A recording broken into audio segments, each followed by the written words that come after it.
हाँ तो देखो, तो जो लास्ट वाला क्वेश्चन नंबर 1 था ऑब्जेक्टिव 2 का, उसका सी पार्ट सही क्यों नहीं है? क्योंकि नेट वहां पर इलेक्ट्रिक फ्लक्स नहीं लिखा हुआ। क्या लिखा हुआ है? The electric field calculated by Gauss law लिखा हुआ है। तो इलेक्ट्रिक फील्ड कैलकुलेटेड के लिए वहां पर नेट इलेक्ट्रिक फील्ड होता तो सही होता, समझ रहे?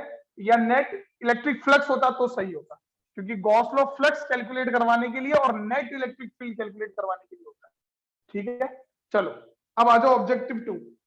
A positive point charge q is brought near a metal cube, isolated metal cube। तो ये एक मेटल क्यूब है, आप समझ लो, ठीक है, और एक पॉजिटिव चार्ज आप लेकर आए, ठीक है, मेटल क्यूब है, ऐसा कैसा पीछे की तरफ है। अब आप एक बात सोचो, वो बोल रहा है लेकर आए, तो brought the cube is, cube metal का बना हुआ है, तो जैसे ही प्लस चार्ज लेकर आओगे, इसकी इस वाली साइड कैसा चार्ज आ जाएगा? नेगेटिव। नेगेटिव। नेगेटिव। नेगेटिव। और दूर वाली साइड कैसा जाएगा? पॉजिटिव। पॉजिटिव। पॉजिटिव। तो पहला ऑप्शन बोल रहा है कि the cube becomes negatively charge, the cube becomes No, sir. Positively charge. कभी भी इंडक्शन से कोई बॉडी चार्ज नहीं होती, चार्ज अगर कैलकुलेट करना अर्थिंग कर दी पड़ेगा। तो अर्थिंग कर दी तो हो जाएगा ना। हाँ, अर्थिंग कर दे तो हो जाए, अर्थिंग की नहीं है। The interior becomes positively negatively charge,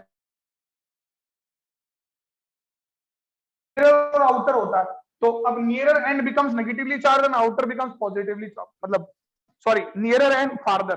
तो लास्ट वाला सही है, the interior remains charge free, interior पे कोई चार्ज नहीं आता, मेटेलिक है, तो सारा का सारा चार्ज कहाँ रहेगा? सरफेस पर। और सरफेस पे भी कैसे रहेगा? Surface gets non uniform charge distribution, बिल्कुल सही है, इधर नेगेटिव आएगा और इधर क्या आएगा? Positive. This is non uniform charge distribution. बात समझ में आई कि नहीं आई? Yes sir. हाँ, तो ये डी ऑप्शन सही है। थोड़ी सी मेहनत लगेगी, बट एक बार हो जाएंगे ना ऑब्जेक्टिव, इनमें टाइम लगता है थोड़ा सा, और ऑब्जेक्टिव 2 में तो बहुत टाइम लगता है।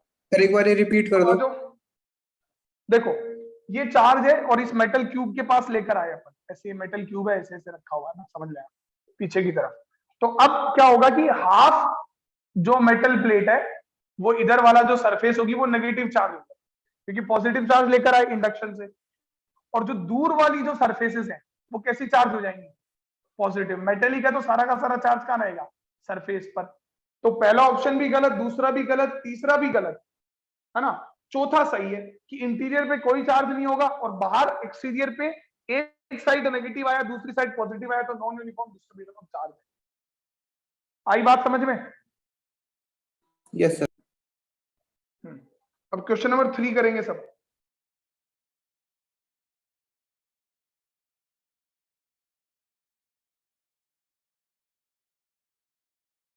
बहुत ही अच्छा सवाल है, इंडक्शन का सवाल है, देखो। A large non conducting sheet M is placed. Large का मतलब कैसी है? इनफाइनाइट है कि नॉन इनफाइनाइट है? इनफाइनाइट। हाँ, अब आएगा मजा। करो सॉल्व।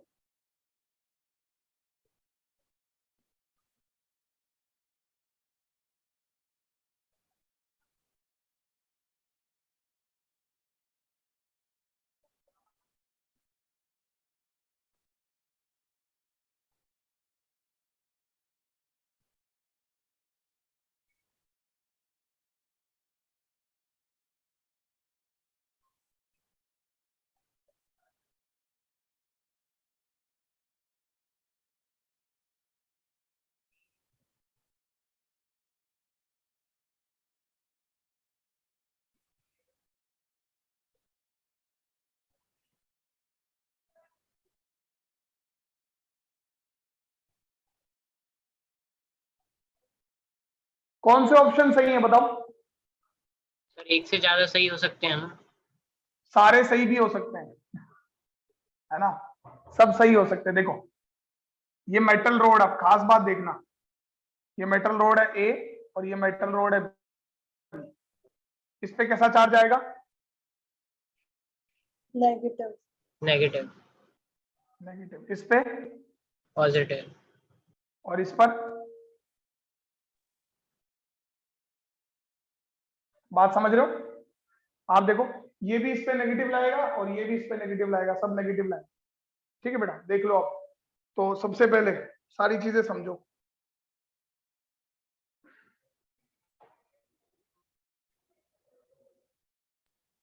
सर ए और सी ऑप्शन सही होंगे। नहीं नहीं, और भी देखो, ए और बी आपस में क्या करेंगे? सारे सही होंगे। अट्रैक्शन। सारे कैसे सही होंगे बोलना? सर इसमें लिखा है अट्रैक्ट वाला, तो एम भी कर रहा है ए को, ए भी कर रहा है बी को, बी भी कर रहा है ए को, और एम बी को भी करेगा क्योंकि वो लार्ज है, इनफिनाइट वाला।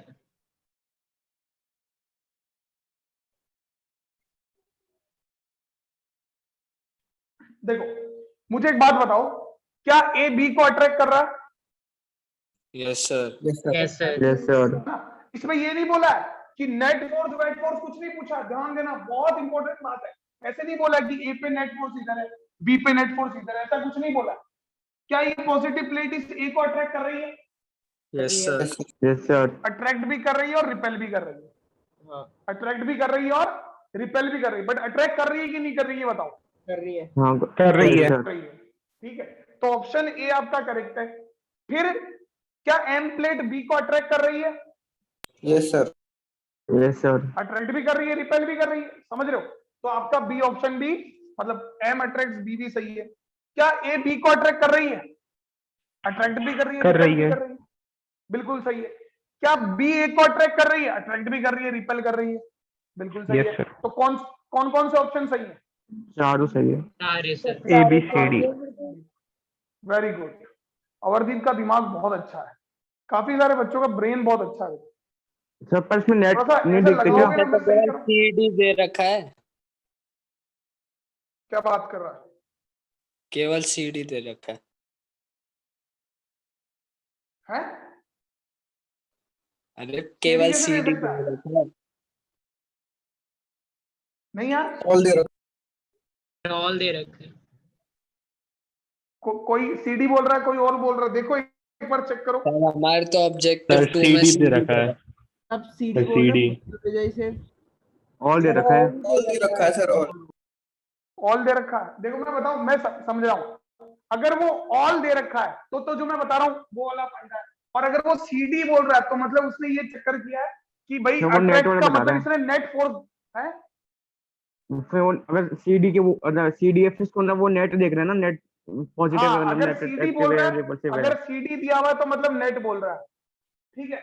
और अगर ऑल बोल रहा है तो वो जो मैं अभी जो थ्योरी थी वो, अगर सी और डी है इसका मतलब नेट, क्योंकि सी और डी अगर है तो ये वाला, ये एम ए को जितने फोर्स से अट्रैक्ट कर रहा उतना रिपेल कर रहा, तो ये कैंसिल हो गया, फिर ये भी कैंसिल हो गया इनके फोर्स, समझ लो। तो बस ये आपस में अट्रैक्ट और रिपेल कर रहे हैं अगर सिर्फ सी और डी है तो। और अलग अलग बुक्स में तो मुझे लग रहा है नए वाले एडिशन या पुराने वाले एडिशन का चक्कर होगा। नए वाले एडिशन में जो होगा वो आपका, मैं जो बोल रहा हूँ वो होगा, और पुराने वाले में पुरानी वाली होगी। नई वाली में सी डी में तो सी और डी है। नए वाले में CD है। अच्छा, नए वाले में CD है। हाँ, तो वो फिर नए वाले में नेट फोर्स है, उसको लिख लो, वहां पर लिख लो आप, है ना।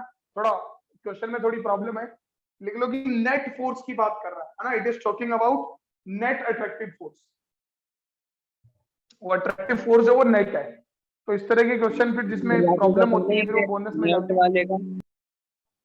हाँ, नेट उसमें लिख लो, जिसके सी और डी आंसर बुक में है वो नेट के हिसाब से करेगा, और जो बाकी जो है वो उसके हिसाब से करेगा। नेट वाला समझा दूं? हाँ हाँ यस सर। देखो, ये इनफाइनाइट प्लेन शीट है, इनफाइनाइट प्लेन शीट है। यहां पर एक ब्लॉक रखा हुआ ए। आप लोग पाओगे कि जो ऑब्जेक्टिव क्वेश्चन है ना इसके, वो ज्यादा टफ है एक्सरसाइज से, और जो शॉर्ट आंसर है वो और टफ है, सबके बाप है वो, तो समझ रहे हो। देखो, तो अब ये पॉजिटिव प्लेट है, अब आप इसके इंडक्शन से यहाँ नेगेटिव आ गया, यहाँ पॉजिटिव आ गया, यहाँ नेगेटिव आ गया, यहाँ पॉजिटिव आ गया। अब ये इनफाइनाइट प्लेट है, तो जितना फोर्स ये प्लेट इस पर इधर लगाएगी उतना फोर्स ही ये इस पर लगाएगी इधर। क्यों? क्योंकि इनफाइनाइट प्लेट के कारण इलेक्ट्रिक फील्ड एवरीवेयर क्या होती है बेटा? सेम। तो इसलिए इस पर एम के कारण ए पर नेट फोर्स कितना हो गया? 0। ठीक है, फिर उसके बाद ये एम इस पे फोर्स लगाएगी इधर, और इस पे लगाएगी इधर। अब ये दोनों फोर्स भी एम के बी पर बराबर होंगे कि नहीं होंगे? क्योंकि इलेक्ट्रिक फील्ड बराबर है, तो इस पे इसके कारण नेट फोर्स 0। बस ये इसको अट्रैक्ट करेगा इधर, और ये इसको अट्रैक्ट करेगा इधर। तो ऑप्शन सी और डी करेक्ट है, अगर आप net force, net attractive force देख रहे हो। तो बात समझ में आई? सर और नेट अगर में इस अट्रैक्टिव ज्यादा आएगा ना, क्योंकि सर वो आपने कहा था कि डिस्टेंस का चेंज नहीं होएगा क्या?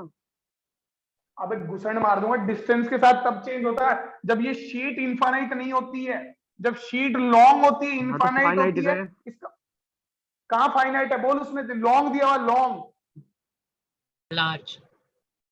लार्ज, लार्ज मतलब इनफाइनाइट, ठीक है ठीक है ठीक है। है ना? हाँ, अगर वो शॉर्ट होती तो फिर तो चारों ऑप्शन ही करेक्ट होते। चलो अब अगला, अब कौन सा है? फोर्थ। हाँ, fourth. The flux of electric field lines. तो वो flux of electric field electric flux ही है। Through a close surface is zero. Close surface से जीरो कब होता है? The electric field must be zero everywhere on the surface.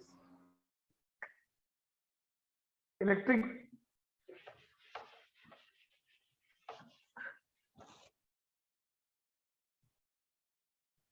देखो पहला ऑप्शन सही है क्या?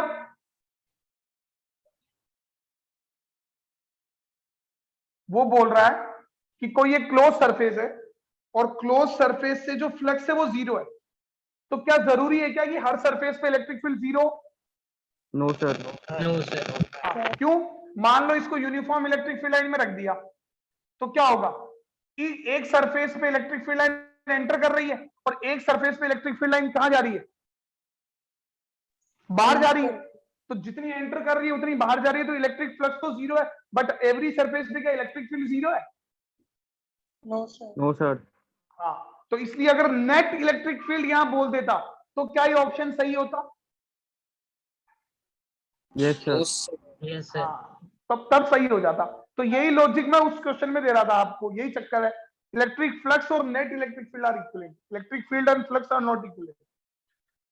The electric field may zero everywhere on the surface. हाँ, मे जीरो तो हो सकता है, मान लो कोई चार्ज ही नहीं है इसके अंदर, है ना?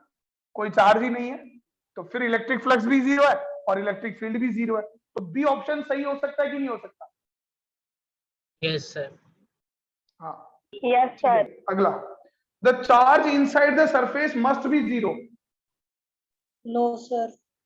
हाँ, क्यों? तो नहीं है ना, तो उससे इलेक्ट्रिक फ्लक्स जीरो हो जाता है।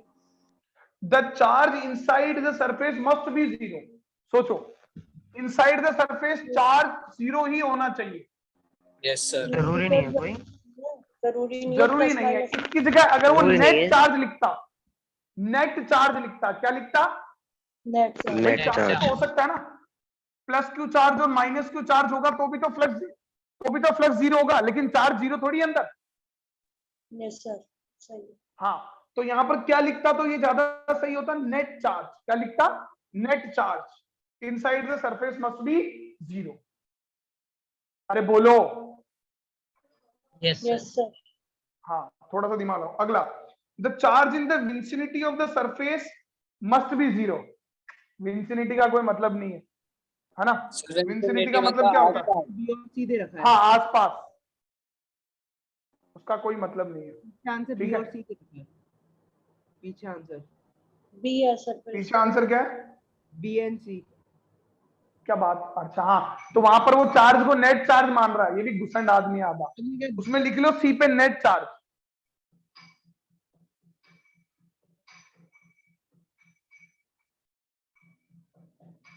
This is net charge. Sir एक बी ऑप्शन समझा दो। कौन सा ऑप्शन? बी वाला।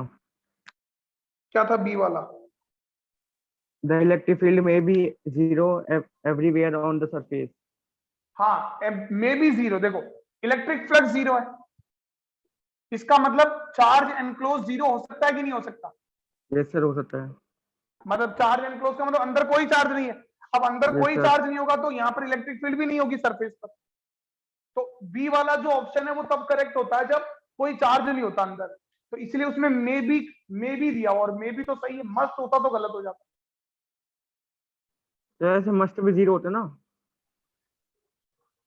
मस्ट बी जीरो होता तो गलत हो जाता ना। इलेक्ट्रिक फ्लक्स तो जीरो ही है। इलेक्ट्रिक फ्लक्स 0 है, तो मतलब इलेक्ट्रिक फील्ड लाइंस जरूरी है क्या कि बाहर हो ही नहीं? अभी तो बताया कि इलेक्ट्रिक फील्ड लाइंस हाँ, ऐसे नहीं हो हाँ, सकती ठीक है, ठीक कि है, ठीक है। जितनी एंटर करे उतनी बाहर चली जाए, तो है तो सही सरफेसेस। अरे क्लियर हो गया? थोड़ा Yes, सा sir, ज्यादा yes, sir. टाइम लगता है इसमें, कल मैं और इसकी क्लास लूंगा, ठीक है बेटा? थोड़ा सा ऑब्जेक्टिव 2 में, लेकिन इससे क्या है, तुम थोड़ा भी घर पे जाके मैं रिकॉर्डिंग भी भेज दूंगा, तो देखना तुम लोग बहुत सारी चीजों को एनालाइज करोगे, बहुत सारी चीजों को सीखोगे नहीं, ठीक है? एक्सरसाइज में इतना टाइम नहीं लगता जितना ऑब्जेक्टिव 1 और ऑब्जेक्टिव 2 में लगता है। कल और पढ़ाना है, फिर उसके बाद में अपन देख लेंगे, सर, ठीक है बेटा? तो जो ऑब्जेक्टिव हाँ, 1 थे इसमें डाउट आ रहे थे, तो फिर आप बाद में बता दोगे? जो आपने आज हाँ, पूछ लेना। ऑब्जेक्टिव 1 कराया ना, उसमें डाउट तो आ रहे थे। ऑब्जेक्टिव 1 तो भी अभी तो बताया मैंने डाउट्स। हाँ, उसमें 2 में डाउट आ रहे हैं अभी भी। हाँ, पूछ लेना बेटा ना, कॉल कर लेना व्हाट्सएप।